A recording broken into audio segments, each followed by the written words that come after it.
Niin, tässä Teuvo pakkaa olutpulloja rantaretkelle. Eli valmistaudutaan 3. päivän rannanviettoon ja saa kato tänne köyhä suomalaismies ja piki on. Niin en sitä rantapaarista kannata kallista kaljaa ostaa, että siellä se maksaa melkein euron pullo.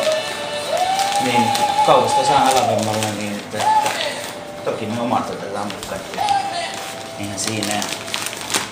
Lämpötila ulkona on kuitenkin 35 astetta, niin voitte uskoa, että ei hirveän kauan pysy kylmänä. Tämmöisellä vanhalla patentilla niin pysyy vähän pitempään. Kyllä, aivan totta. Siis Helsingin Sanomat, pakkausteippiä, syyhe, ja kaupassa nämä olutpullot maksaa 35 rupiaa, rantapaarista 60 rupiaa. Ero on siis useita senttejä. Saatiin sitten tärkein syy tässä on kuitenkin se, että ei tarvitse nousta siitä rantsusta hakemaan näitä.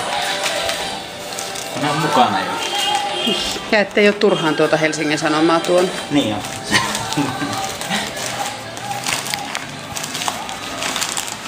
Ei tämmöistä.